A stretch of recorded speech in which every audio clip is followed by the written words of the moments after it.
We have about 320 days of the year where we have an event going on. We have graduations, we have the sporting events, we have MMA fights now, we have monster trucks, but then we'll also have fundraisers like, the Delta Waterfowl.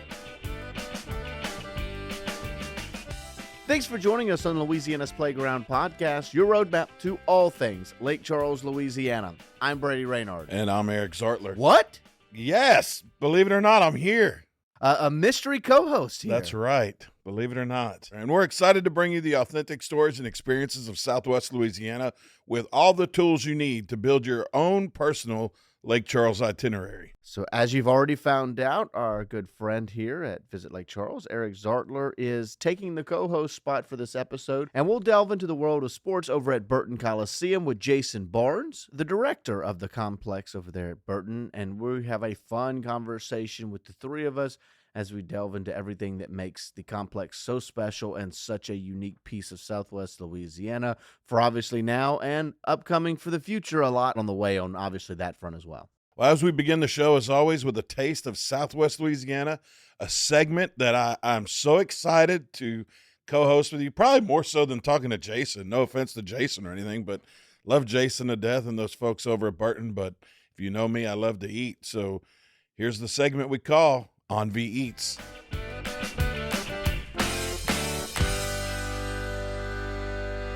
And boy, did we have a great choice this week as we went sure over to Mr. Bill's Seafood Express that has about all you could want to eat, whether it be burgers, seafood, so much more, all packed into a nice little cozy diner. I think after our visit there, I have officially checked off the box that I've had everything on the menu.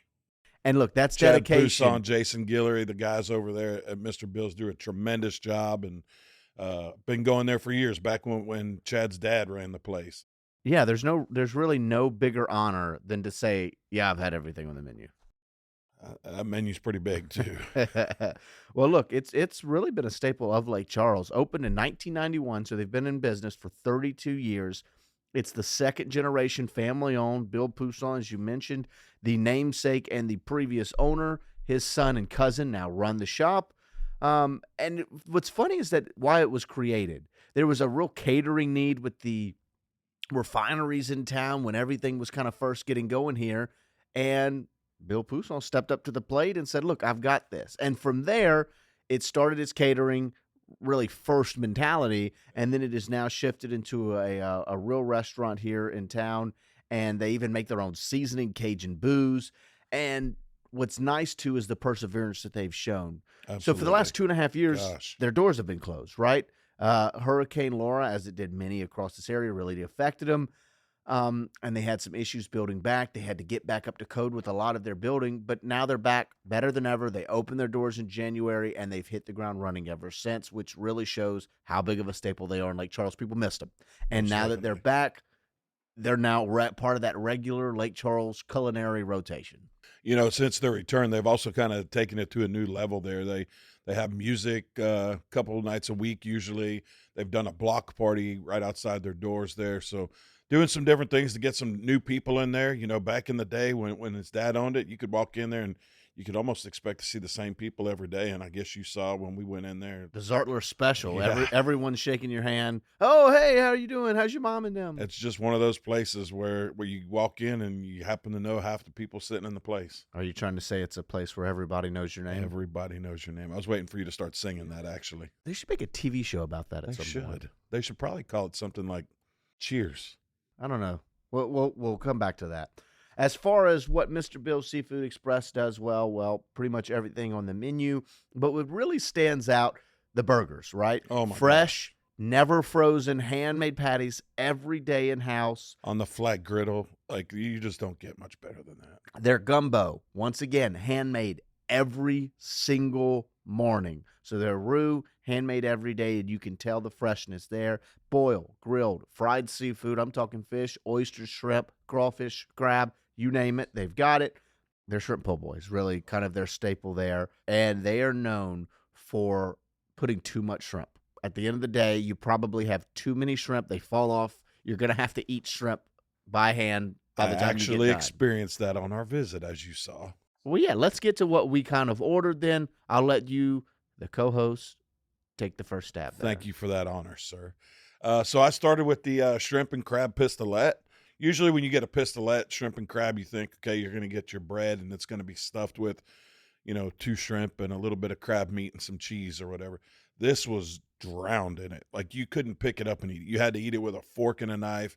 It was absolutely delicious. It was almost like a queso poured on top of the pistolette. Plus it was stuff inside of it. It was amazing. The flavor, the texture, the temperature, everything was perfect. Came out, and that was my first time having that there.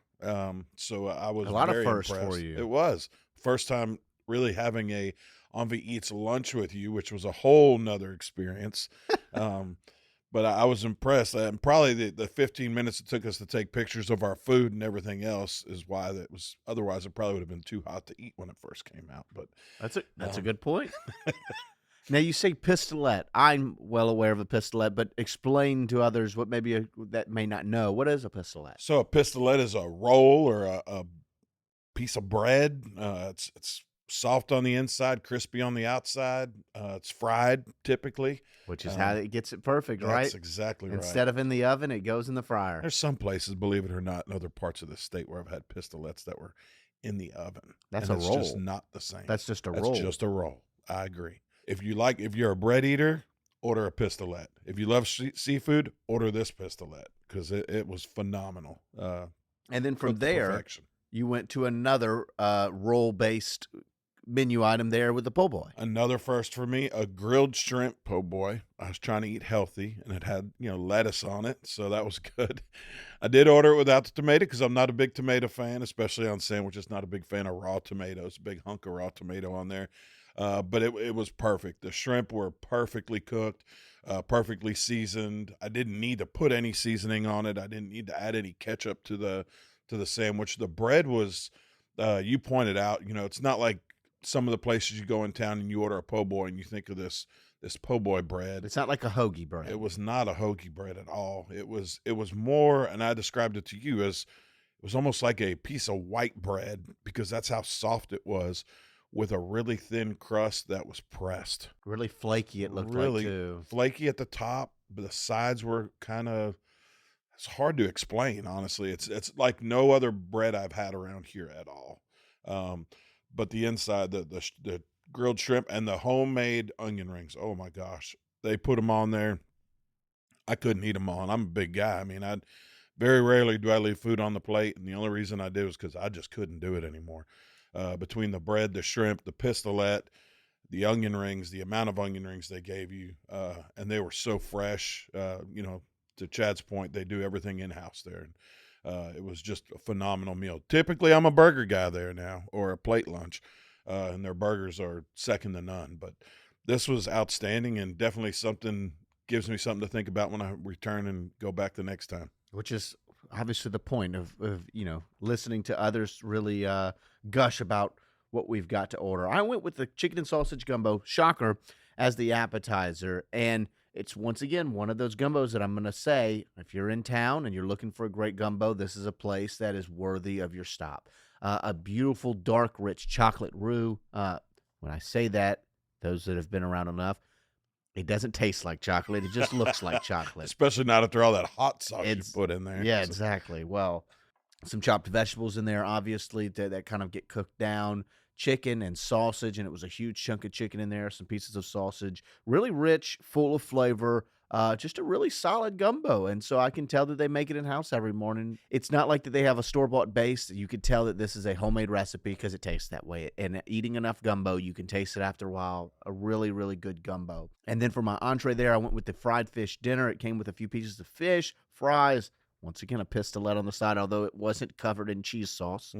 You don't know what you're missing. That fish was really crispy. Really thick cuts of fillets, which is really, really nice. Lots of seasoning, a cornmeal base. The fish were awesome, crunchy. I dipped them in hot sauce buffalo and ketchup, so I kind of went the full gambit there, and it was good in each of them. I kept waiting for you to ask for the mayonnaise or mustard. Really nice, the crinkle cut fries, which, as you know, when they're good crinkle cut, you get huge chunks of potatoes in there. So overall, once again, I couldn't quite finish everything. I left a little pistolette on the side, and I left a few fries because at the end of the day, once you eat that bowl of gumbo and then all of that, you're Right. kind of stuffed. Oh, But yeah. it was a really, really good meal. And one of those places, if you're in town and you're looking for a great meal, it's a good place to go. Fresh Gulf seafood, fresh, never frozen burgers, and what we've got today was also very good. Absolutely. Great local spot, great people, friendly service. Never had a bad experience there in all of my visits, and this trip was no different. And the location's really solid as well. It's on East McNeese Street, off of I-210. Really convenient if you're near McNeese. It's just across the street from McNeese's campus and only about 5 minutes from Burton Coliseum if you're there for any games or any events as well. So a very convenient location. So make sure, stop by, order up a burger, maybe some seafood. Let us know what you think. From a great meal to a great guest, we welcome on Jason Barnes. He's the director of the Burton Complex, and he's held that job since 2013, so a decade of running the Burton Complex. Amongst his many titles in his career, with his marketing and music business background, he now uses that background to run and promote one of Southwest Louisiana's best assets, the Burton Coliseum, and the complex around it. Welcome to the show, Jason. Hi, good morning. Great to be here. As you know, Southwest Louisiana is known for big city amenities with the small town charm that we have, which really makes a vast array of experiences that one can add to their itinerary. From the types of food to the outdoor adventures and national and regional entertainment that the lake area draws. So we like to open each of our segments, as we always do, with a bit of rapid fire questions, we call it, just to kind of get to know how you experience and enjoy Southwest Louisiana. So, are you ready? Yes. I already know the answer to one of these for him. Okay. Do you want to do the honors? Crawfish or gumbo. It's got to be chicken and sausage gumbo. I'm allergic to seafood. See, that's why I knew the answer to that question. Okay. Work enough Fridays So- with a guy at March Madness That's and you right. figure out he's allergic to seafood. So. Well, so I guess it is a little bit of an asterisk there, but you do enjoy gumbo. I do love gumbo. What is it about gumbo? It's just something that you can't get anywhere else in the world, and there's nothing like being married to a wife who's a Cajun and has a Cajun family, and my mother-in-law can cook a mean gumbo from recipes passed on for generations, and love it. Just love everything about it. Important question. Okay. Does gumbo have a season? Yes, it does. I can't eat it in the summer now. It's got to be cool. Did I score All right, wrong? Eric. there? All right, Eric. I think Brady's done with you at this point. All right, Eric, just ask the next question. All right. This is one I don't know. I know the third one, but I'm not sure about this one. Okay. Poolside or beachside? Okay, that's hard because I probably would say at the last time I've gone to Destin and all that, I go beachside. I don't like getting in the water. I don't like the sand, but I'll sit there and I'll get sun. So the two things that make the beach. I know I don't like. All right. I think I know the answer to this one too, Brady. All right. Concert or comedy show? Oh, concert any day. I like comedy shows, but But your background in music obviously kind of shines. What is it about music that really draws you to it? I've just always liked music. I'm a singer, and I went to college for that, and you know, at some point I just knew that you have to have something to fall back on. It's music business, but music is just something that's just been a part of my life. It's a thread in my DNA. So now that we've gotten to really understand how you enjoy Southwest Louisiana and the many assets that we kind of bring, one of those assets is obviously under your guidance, the Burton Coliseum. What all falls under the Burton Complex? Because it's more than just the Coliseum. That's right. It's everybody sees the Coliseum. It's our largest building that we have with the police jury. The police jury owns the complex, and but it's on 50 acres of land, and we also have an event barn, and we have a outdoor arena, and that those three buildings keep us busy quite a bit. I mean, we have about 320 days of the year where we have an event going on. It could be small or it could be massive. So it keeps us busy, and it has a lot to offer.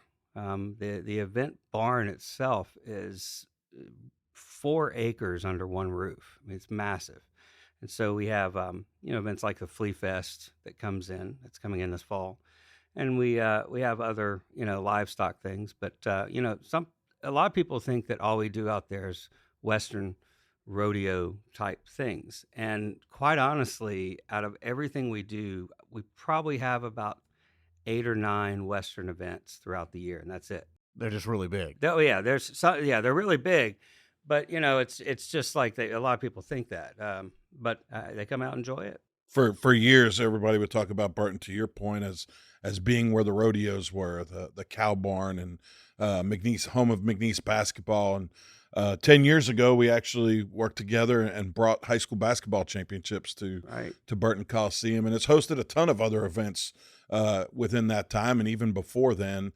things like the American Idol homecoming with Josh Ledette. And, Yes. talk a little bit about some of the unique events that make Burton what it is. Things outside of basketball and rodeo. Sure. We have many events they're in wide array of the spectrum. I mean, we have graduations, we have the sporting events, we have MMA fights now, we have monster trucks that come through, but then we'll also have fundraisers like the Delta Waterfowl fundraiser comes out here.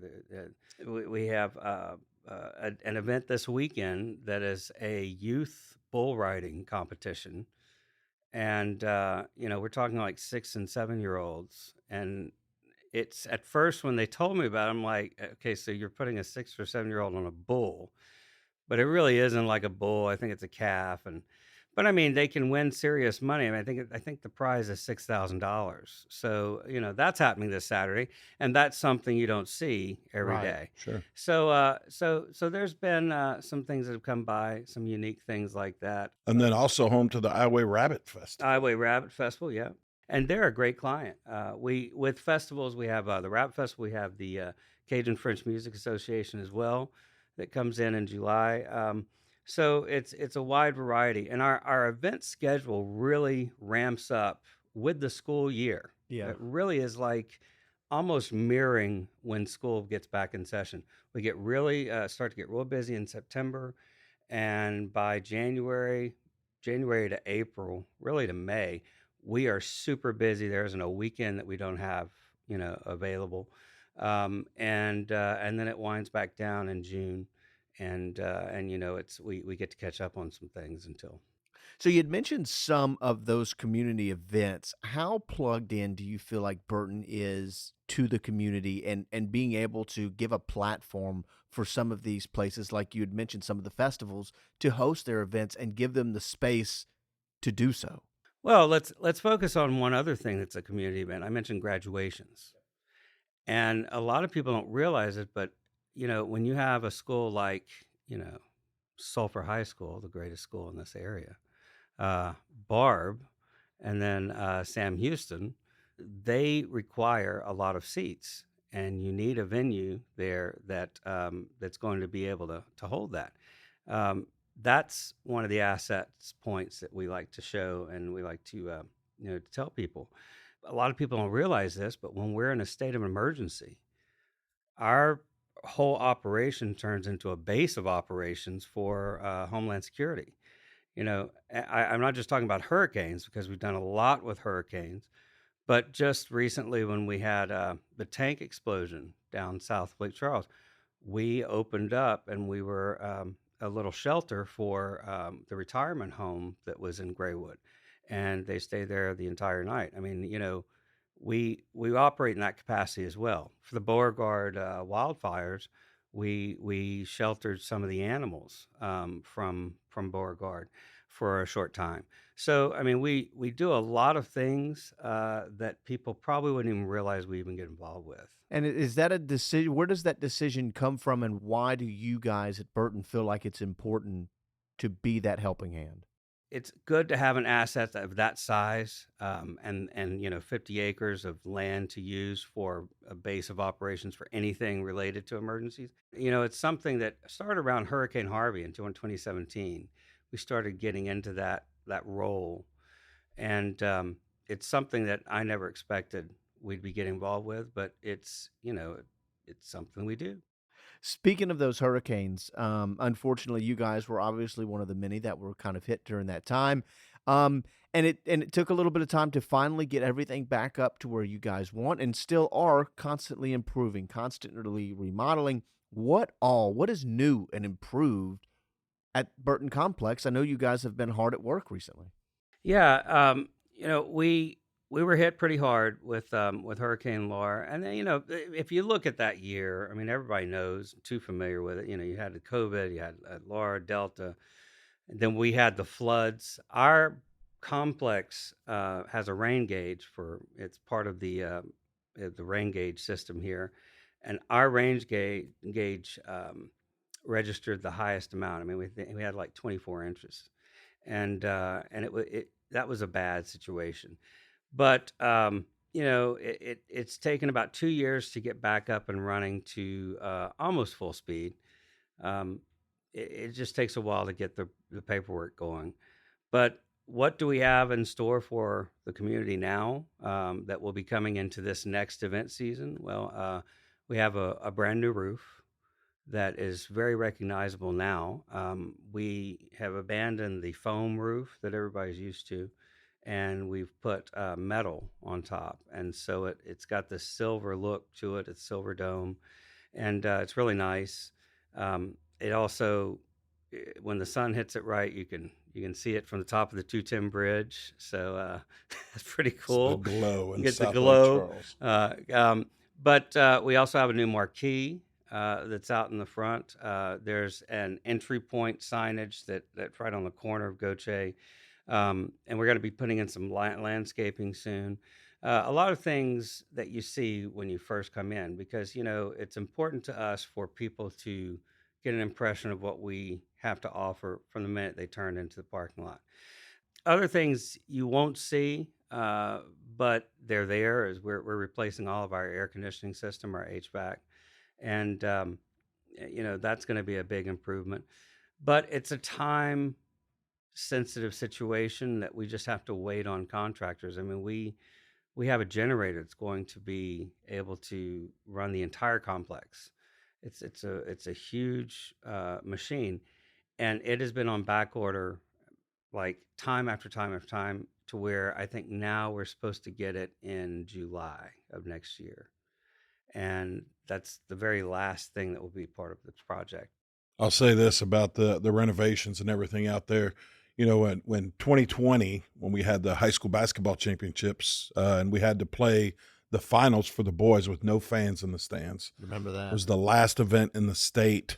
It was just one of those events where Jason and his team and the police jury, the LHSA, everybody worked together to pull it off. And then to come back a year later into that space after the hurricanes, after the freeze, after everything that went on. And kudos to you and your team. I mean, was able to pull off. We never missed a beat with hosting those high school basketball championships, and 10 years strong. We got another year coming up, and then we go back to the bid table, and hoping to keep it here some more. But it's been a great ride. Jason and the team out there at Burton do a tremendous job on that, as well as every other event they do out there. And always thankful for partners like Jason and those guys out there and ladies at Burton, for being willing to work to host some of those events. It's a great partnership that we've had with CBB for 10 years now, and working with Eric is just such a charm. And You don't have to say it because no, he's right no, here. I'm saying it. I'm being I'm gonna honest. say, I'm being truthful. And all of his staff. It's that's part of what we enjoy doing. All of the team that's out at Burton that I have, I tell them when we interview them, and I remind them all the time that, look, in order for us to have success, every single pair of hands has to be involved.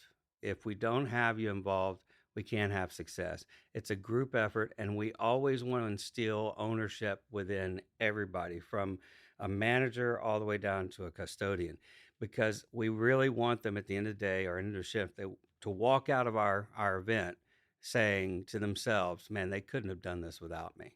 And it's true. That's not just something we're saying. That's a truthful statement. And when you have a big event like the tournament, I mean, I can remember like it was yesterday, 10 years ago, that we've never had one before. It's pretty daunting to figure out all the little working details. And it took about 3 or 4 years. But after 4 years, year 5, well, really year 4, I mean, it's like the back of our hand. We know exactly what to do. It all works. And to get to that point from the beginning, not knowing anything, to knowing, you know that you've got a solid staff that knows what to do.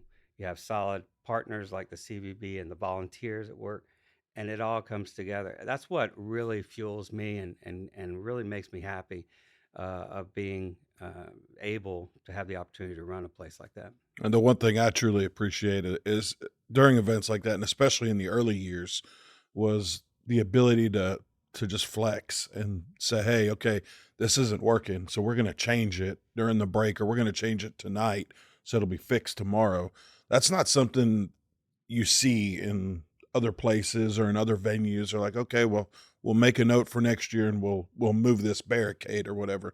We were doing stuff on the fly, and nobody never heard a complaint from anybody out of Burton. LHSA was extremely thankful and continue to be. So it was just a great team they have assembled out there, and can't appreciate them enough. Well, you mentioned the success of hosting events and new events, trying something new, trying something bigger. You talk about the remodels. Is there a plan to set up Burton Coliseum to become, I don't know, maybe an anchor point for larger events to be able to host bigger and better? And does that happen through hosting events like LHSA, learning how to do that size event so you can get larger, mix that in with what the remodels and all of that you guys are doing on the back end? Is that how that happens? Yes, there's always something you can learn from every event that you do, whether it's big or small. But LHSAA's basketball tournament, especially the way we've done so many different formats where, it's been a full day where anybody can come in and out, to last few years, it had been, we're emptying out the stadium every single game. You learn how to do that. And if you can empty out a stadium and you can clean it real quick and you can be ready to open the doors, if you can master that, you can do any event, because that's probably one of the hardest things that you can do. And, it's very interesting. We like challenges, and that's what we are always faced with, certain things that, there's always something that's a challenge. The other part that we really like doing, and Eric is familiar with this. Eric has actually been a part of some of these stories, but you get so busy with these events and you're so in the zone with things. Undoubtedly something very funny happens, and we have so many stories. I mean, like so many videos. I won't get into. I'll only give you one example, but it was the Josh Ledette American Idol thing, which was another huge big deal. That was even more of a community effort. I mean, we had the sheriff, the marshal, all these people that just came in and did whatever. What do you need? What do you need? And pulled it off in a week. We're at the end of the show. Everything's been great. It's all going well, and we hear over the radio from someone, where's the lost and found? And we tell them where the lost and found is. He says, okay, because we just found dentures on the bathroom counter here. And we're like, someone left their dent. How do you forget your dentures? And then the other part of it was that we, someone ultimately threw them away. I'm like, no, you keep that. That's a keepsake. That these are the dentures. Yeah, that's gonna be in one of those glass boxes somewhere. It's going on the end of Jason's desk. Let's be real. If nobody claims them, they're going on Jason's desk. Yeah, on my computer, I have on my open screen, I have this little line that you can customize it. This little line, I have it. I said it all started with dentures, just to remind me. There's so many funny stories like that, and Eric might have been one or two of those stories. Oh, but yeah. we won't get into it. relaying back to the question, do you see the potential for Burton to grow? Yes, there's a lot of things that we can do. Some of the things that we want to do, we haven't been able to do. We would love to get into touring productions, and the only thing that's really holding us back right now is that our rigging system that we have is not set up in a sense where we can bring in touring productions. But there's a system called a super truss system that you can get that sort of rights the wrong. And that possibly could be coming in as soon as next year. And the minute that we have that, the minute we are able to put that in place and get that going, that's when we can start building relationships with promoters and trying to get some touring events, because that's crucial to have for the things. That's one of our big goals that we really want to touch on. What about the equestrian portion of the complex? I know within recently at the Lake Charles Recreation Master Plan, the company that kind of is behind it and looks at a lot of the assets and tries to see the potential of what things can be. I know that they saw the potential within the equestrian portion for things like BMX. Do you see something like BMX tournaments happening there? Oh yeah, yeah. In fact, I can't really talk much about it, but there is something to the effect of that. That's a possibility that might happen in next year. You know, we touched earlier on McNeese basketball, and Yes. McNeese basketball called Burton home for over 30 years and then left and then came back for a season and a half after Hurricane Laura. What are some of I know you've only been there 10 years, but Burton's got a ton of history. Everybody has their kind of favorite Burton moments. I know I have several of my own, from the Southland Conference Championships with Tick Price and ESPN being in the house that Saturday morning and McNeese going on to the NCAA tournament, to Washington Marion and LaGrange and some of the local schools that got to play in the state tournament. What are some of your special Burton moments that, whether from your time there as the director or even growing up in the area? My first memory of Burton Coliseum was when I was 5 years old. That was the first time we went, and that would have been around the time it was just opened. Shows our age. But I went there for a rodeo. I remember seeing, this is a little known fact, and nobody will probably ever see this, but the roof at the top inside is wood. It's wood that you can't get your hands on anymore. And originally it was designed in a beautiful pattern, and it's up there. But over the time, the sound acoustics had to be improved, and so they put acoustical foam and covered it all up. So you can't see it anymore. But I still remember what it looked like in my head.